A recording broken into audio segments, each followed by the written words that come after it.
ఊరుకో నాన్న, ఊరుకో. జగదీశ్వరి, ఏంటక్క? నువ్వు చేస్తున్న పని నాకేమీ నచ్చట్లేదు. ఈ ఇంట్లో అందరికీ నచ్చేలా ఒక్కళ్ళైనా బిహేవ్ చేస్తున్నారా? ఎవరి దారి వారిది, ఎవరి అభిప్రాయాలు వాళ్ళవి. అందుకే నేనిప్పుడు చేస్తున్న పని మీకు నచ్చకపోవడంలో పెద్ద ఆశ్చర్యమేమీ లేదు. ఇలా అర్థం కాకుండా మాట్లాడితే ఎలా? అర్థం కాకుండా కాదత్తయ్య, అర్థం లేకుండా మాట్లాడితే ఎవరికి అర్థం అవుతుంది? పిచ్చి పిచ్చిగా మాట్లాడకు. నేనేం పిచ్చి పిచ్చిగా మాట్లాడటం లేదండి.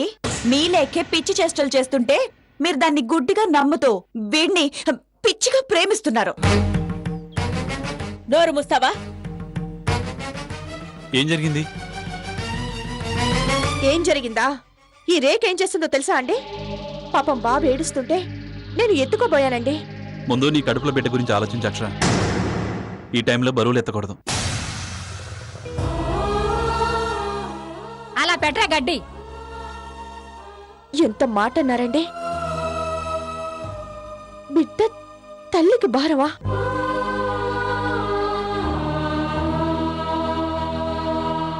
ఒసే తింగరదానా, ఎవడే వీడు? నీకు పుట్టిన బిడ్డలాగా పెద్ద పెద్ద డైలాగులు కొడుతున్నావు. ముందు ఆ సినిమాలు చూడటం మానే. జగదీశ్వరి, నిజంగా వీడి మీద ప్రేమ ఉంటే వీడిని ఇక్కడ పడేసి ఆ లేఖ పెత్తనాలకి వెళ్తుందా చెప్పు? రేఖ చెప్పినట్టు లేఖనంత గుడ్డిగా ప్రేమించడం కూడా తప్పు జగదీశ్వరి. శ్రీరామ్ చూడు, వీడి వల్ల ఇంట్లో నుంచి బయటికి వెళ్తలేదు. కానీ లేఖ చూడు, అందరికి నా బిడ్డ నా బిడ్డ అంటూ తమకు వేసి మరీ చెప్తుంది. ఒకసారి మన ఫ్యామిలీ పరువు గురించి ఆలోచించు జగదీశ్వరి. కోడల్ని వెనకేసుకొస్తూ అమాయకుడైన కొడుకుని పట్టించుకుని తల్లిని నిన్నే చూస్తున్నాను.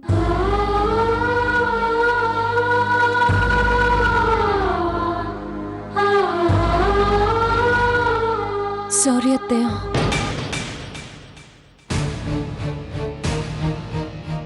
ఎక్కడికి వెళ్ళేవే? ఫిబ్రవరి వచ్చేసింది కదా అత్తయ్య. మార్చిలో ఎగ్జామ్స్, తర్వాత సమ్మర్ హాలిడేస్, ఆ తర్వాత రీఓపెనింగ్. అంటే బాబుని స్కూల్లో జాయిన్ చేయించడానికి ఇప్పటి నుంచి ప్రయత్నాలు ప్రారంభించాలి కదా.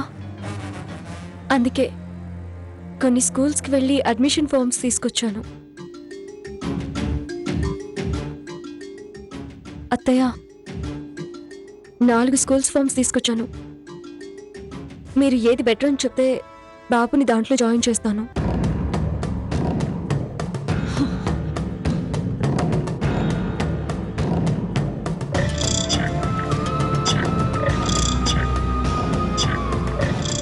అత్తయ్య, ఒకసారి వీటిని చూడండి.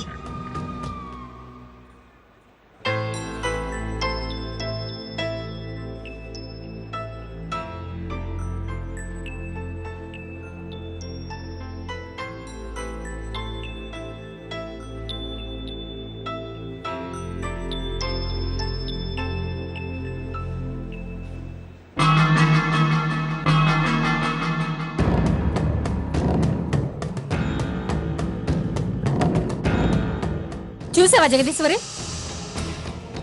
మనం దాని గురించి ఇంతగా ఆలోచిస్తుంటే దానికి చీమ కుట్టినట్టు కూడా లేకుండా ఎలా వెళ్ళిపోతుందో. ఇదంతా నువ్విచ్చిన చనివే జగదీశ్వరి. అందుకే అది మన నెత్తినెక్కుతుంది. చనువు కాదు, ఏం కాదు అత్తయ్య. లేకంత ధైర్యంగా ఎందుకుంది? వాళ్ళ అత్తయ్య అండ చూసుకోనే. వాళ్ళత్తయ్య లేఖకెందుకు అండగా ఉంది? కొండంత ఆస్తికి వారసుణ్ణి పకడ్బందీగా తెచ్చిపెట్టుకుంది కదా. ఇదంతా ఈ అత్త కోడళ్ళ ఆడుతున్న నాటకం. నోరు మూస్తావా? మూస్తాను, తప్పకుండా నోరు మూసుకుంటాను. నోరు మూసుకుంటే లాభమేం లేదు సార్. కానీ అధికారానికి అహంకారం తోడైంది కదా. నేనే కాదు, ఈ కొంపలో అందరూ నోరు మూసుకొని బయటికి నడవాల్సిందే. ముందు ఆ సంగతి ఆలోచించండి.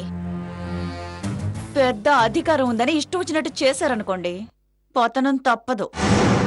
ఏయ్ ఊరుకోవే, ఆవేశపడకు. ఇక్కడ నెల నిండి వాళ్ళని పెట్టుకొని అసలు ఈ మాయదారి సంతేటో నాకేం అర్థం కావట్లేదు. అవతల ఎన్నడూ మాట పడని మా అమ్మ నీ వల్ల మాటలు పడుతుంటే అమ్మ నా స్థితిలో చూస్తూ ఊరుకోవడం నీ వల్ల అవుతుందేమో కానీ నా వల్ల కాదు. వాడిని ఎక్కడి నుంచి తీసుకొచ్చావో అక్కడే వదిలేసిరా. అప్పుడే నేను ఇంట్లో అడుగు పెడతాను. అప్పటిదాకా నేను ఇంట్లో ఒక్క క్షణం కూడా ఉండను.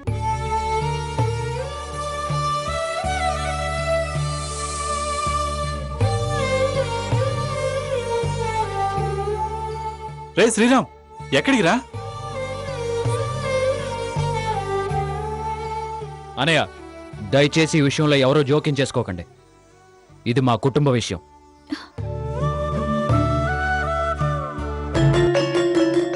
ఒక వికెట్ డౌన్. ఎన్ని వికెట్లు పడతాయో.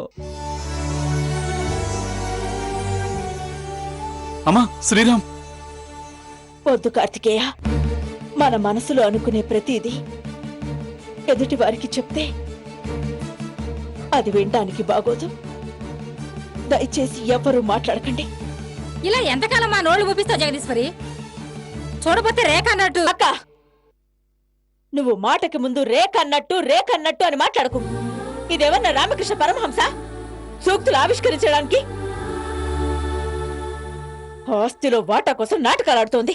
అంత కర్మ నాకేం పట్టలేదు. ఏయ్! మొయ్.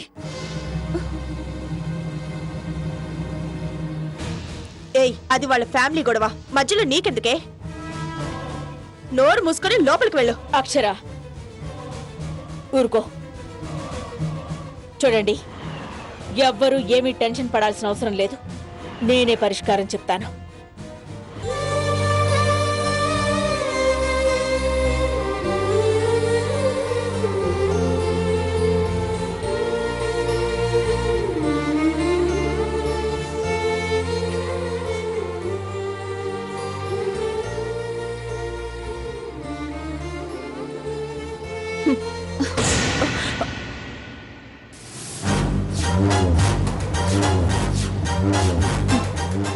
ఏంటే తెగరెచ్చిపోయావు? అది నీకేదో అండగా ఉంటుందనుకున్నావా? అది బయటకెళ్లే టైమే దగ్గర పడింది. వాళ్ళని పట్టుకుని నువ్వు వేలాడితే నువ్వు కింద పడతావు. మీ అమ్మలాగే నువ్వు కాళ్ళు లేని దానిలా అవుతావు.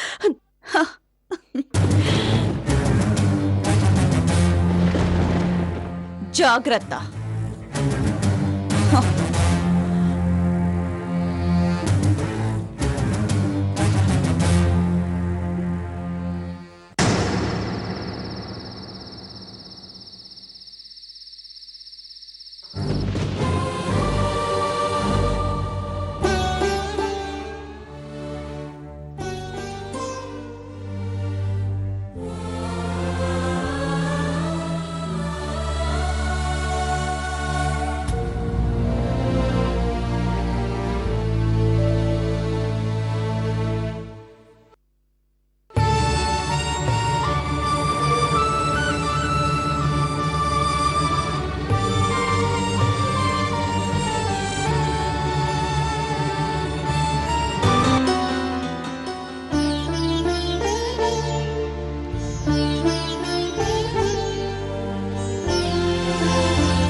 రెండత్తయ్య.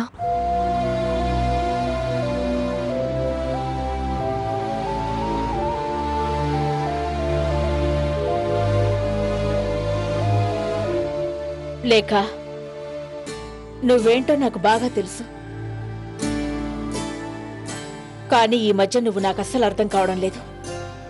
ఇందులో అర్థం కాకపోవడానికి ఏముందత్తయ్య? నేనేం మారలేదే. నువ్వు మారావో లేదో నీ అంతరాత్మకి తెలుసు. ఎందుకమ్మా ఇలా చేస్తున్నావు? ప్లీజ్ అత్తయ్య, మీరంత ప్రేమగా పిలవకండి. మీ మంచితనం ముందు నేను ఓడిపోతానేమోనని భయం వేస్తుంది. ఎవరిని గెలవడం కోసం వీడిని తీసుకొచ్చావు లేక? ఎవరిని గెలవడం కోసం నీ భర్త వెళ్తున్నా కనీసం ఆపడానికి కూడా ప్రయత్నించలేదు. ఎవరిని గెలవడం కోసం వీళ్ళందరితో మాటలు పడుతున్నావు చెప్పలేక?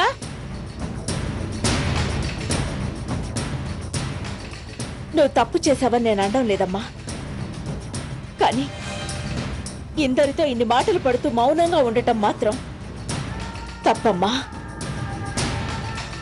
నేనేమీ తప్పు చేయడం లేదు అత్తయ్య. తప్పు చేయడం లేదన్న నమ్మకం ఉన్న మనిషిని భయం కానీ బాధ కానీ ఏమీ చేయలేవత్తయ్య.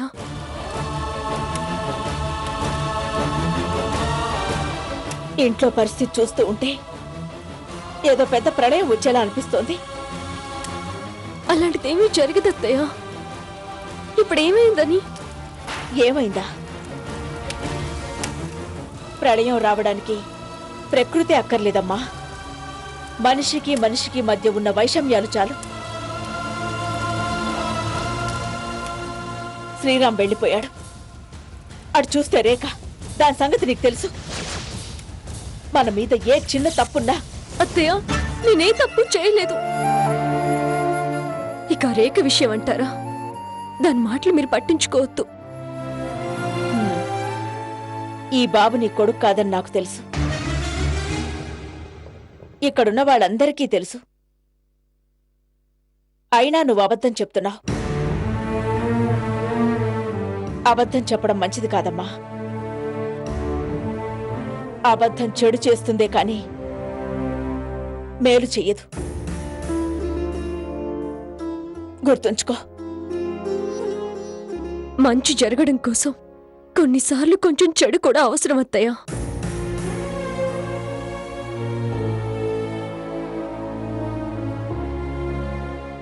సారీ అత్తయ్య.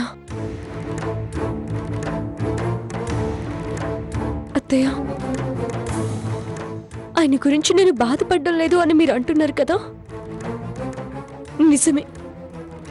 ఆడవాళ్ళకి ఇన్సెక్యూరిటీ, ఇన్ఫీరియారిటీ అనేవి రెండు ప్రధాన శత్రువులు. కానీ ఆ రెండు నాకు లేవత్తయ్య. అమ్మలాంటి అత్తయ్య మీరున్నారు. నాకు అది చాలు. నన్ను మీ కూతురు అనుకోండి. కూతురు తప్పు చేస్తే కడుపులో దాచుకోరా అత్తయ్య. అలాగే నన్ను కూడా.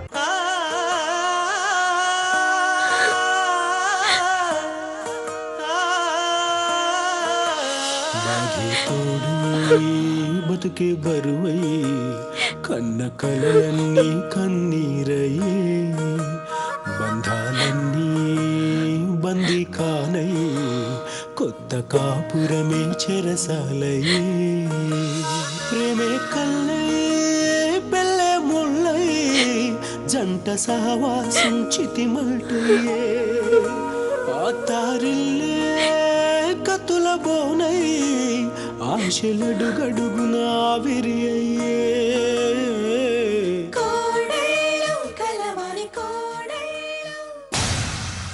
ఆ జగదీశ్వరిని, లేఖని అందరినీ చంపేయాలి. వీళ్ళని బతకనివ్వకూడదు. ఏం చేయాలి? చూడరేక, ఇలాంటి సమయంలో మనసు ప్రశాంతంగా ఉండాలి. నెలలు నిండిన తర్వాత కూడా ఆపవమ్మా. నెలలు కాదు, సంవత్సరం కూడా నిండనివ్వో. అరే, ఆ లేఖంత డేర్గా మొండిగా ఉంటుంటే మీరేంటి సినిమా చూసినట్టు చూస్తున్నారో? చిచి. జగదీశ్వరి ఏదో ఒక నిర్ణయం తీసుకుంటుందిలే. ఇలా జరుగుతుంటే చూస్తూ ఎలా ఊరుకుంటుంది? రండి డాక్టర్, ముందు ఇవిని చెక్ చేశాక లోపల మా ఆవిడుంది, ఆవిడని చెక్ చేయండి. ఓకే. ఆగవయ్యా, ఒక్క నిమిషం. అరే, మీరు అలా లేవకూడదండి. లోపల బిడ్డ అడ్డం తిరుగుతాడు. ఇక్కడ తల్లే అడ్డం తిరుగుతుంది. లోపల వాడు తిరగకుండా ఎలా ఉంటాడు? ఎంతైనా వాడు నా కొడుకు కదా. ఇదిగో డాక్టర్ గారు, మీకు ఏమని చెప్పి తీసుకొచ్చాడు ఈ పెద్ద మనిషి? మా మిసెస్ తో పాటు ఇంకో ఆవిడని కూడా చెక్ చేయమన్నారు. అందులో తప్పేముంది? మీరు కూడా ప్రెగ్నెంటే కదా.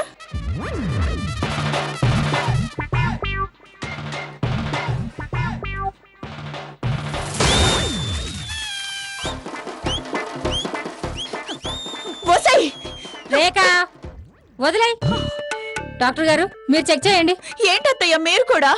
నాకు ఇక్కడ ఇంత అవమానం జరిగితే అసలు మీరు నాకేం అర్థం కావట్లేదు. ఇందులో మీకు జరిగిన అవమానం ఏముంది? డాక్టర్ గారు మీకు లేట్ అవుతోంది, ముందుకి టెస్ట్ చేయండి. అలాగే. ఆగండి. దానికన్నా ముందు నన్ను టెస్ట్ చేయండి. దానికి టెస్ట్ చేసినా ఒకటే, చేయకపోయినా ఒకటే. Yes you are right. Even చూస్తే కొంచెం హెల్దీగానే కనిపిస్తున్నారు. మీరే కొంచెం వీక్ గా ఉన్నారు. అదేం లేదు డాక్టర్, ఇద్దరు బాగానే ఉన్నారు. మీరు వెళ్ళి చెక్ చేయండి. ఎవరిని చెక్ చేయమంటారు సార్? ముందు ఈయనకి చెక్ చేయండి. బొత్తిగా మనిషి రోషం లేకుండా బతుకుతున్నాడు. కొడితే మొహం. కార్తికేయ, ఏంట్రా ఇది డాక్టర్ ముందు కూడా? అంటే ఈవిడ గారు లేకపోతే నన్ను కొట్టొచ్చంటారా? అబ్బా రేఖ, మిస్టర్ కార్తికేయ, ఈవిడ మీ మిసెస్ అంటున్నారు, మరి ఈవిడ? ఏ చెప్తే తప్ప చెక్ చేయరా? ఎవరో ఒకళ్ళు ముందు ఆ టెస్ట్ లేవో చెక్ చేసి వెళ్ళండి ప్లీజ్. ఇట్స్ ఓకే, పదండి. డాక్టర్, మీరు అడిగిన ప్రశ్నకి ఇన్ని సమాధానం చెప్పమనండి, అప్పుడు నేను వస్తాను. What is this? నేను డాక్టర్ అన్న సంగతే మర్చిపోతున్నారు. ఇక్కడ పెళ్ళమన్న సంగతే మర్చిపోతున్నారు. ముందు అది ఆలోచించండి. డాక్టర్ గారు, మీరొస్తే నన్ను చెక్ చేయొచ్చు. నాకు సొల్లు మాటలు వినే ఓపిక లేదు, మీకంత టైం ఉండకపోవచ్చు. ఎగ్జాక్ట్లీ, బాగా చెప్పారు. వసై ఆగవే. Hold your tongue. నేనన్నది మిమ్మల్ని కాదు, దీన్ని. అనవసరంగా మీరు భుజాలు తడుముకుంటున్నారు. ఏంటే నావే సోది మాటలా? ఇంకోసారి ఇలాంటి కూతులు కూసావంటే చంపేస్తాను. ఇప్పుడు అర్థమైంది నాకు. మీరిద్దరూ కార్తికేయ గారికి భార్యలు కదా? మీరు టీవీ సీరియల్ చూడరా? అందుకే ఇంత టైం పట్టింది. సీరియల్స్ చూస్తే వచ్చి రాగానే అర్థమైపోయేది. హ, రండి నన్ను చెక్ చేద్దురు గాని. అక్షర నువ్వు కూడా వెళ్ళమ్మా. ఏంట్రా అది కూడా నీ పెళ్ళమేగా? డాక్టర్తో అది నీ పెళ్ళమని చెప్తే నీ సొమ్మేం పోతుంది చెప్పు? సొమ్ము కాదు, పరువు పోతుంది. ఏ అదంత పరువు తక్కువ పని ఏం చేసిందిరా? నీకు జ్ఞాపక శక్తి మరీ తగ్గిపోయింది. అది వేసిన వేషాలు అప్పుడే మర్చిపోయావా? వండర్ఫుల్. వీళ్ళిద్దరికి ఒకే రోజు డెలివరీ అవుతుంది. అవునా డాక్టర్? అవునండి, వారం రోజుల్లో డెలివరీ కావచ్చు. జాగ్రత్తగా చూసుకోండి. Thank you doctor. వెల్కమ్. నాకు వీళ్ళిద్దరిని చూస్తుంటే చాలా ముచ్చటగా ఉంది. వీళ్ళిద్దరూ ఒకే ఇంట్లో ఇలా. డాక్టర్ వెళ్దామా? ఓకే. మీకు లేట్ అవుతున్నట్టుంది, పదండి. రండి. ఈ వారం రోజులు చాలా జాగ్రత్తగా ఉండాలమ్మా. ఉండండి, మీకు జ్యూస్ తీసుకొస్తాను. ఆ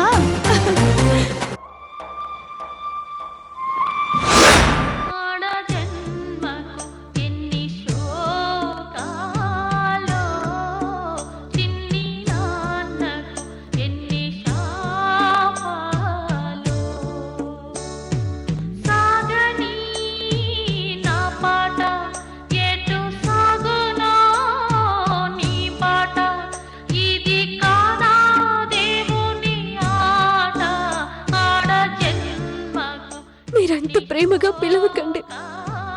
మీ మంచితనం ముందు నేను ఓడిపోతానేమోనని భయం వేస్తుంది.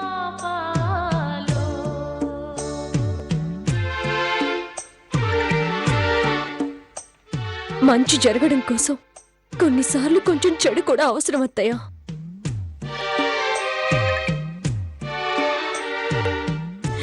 నన్ను మీ కూతురు అనుకోండి. కూతురు తప్పు చేస్తే కడుపులో దాచుకురా అత్తయ్య. అలాగే నన్ను కూడా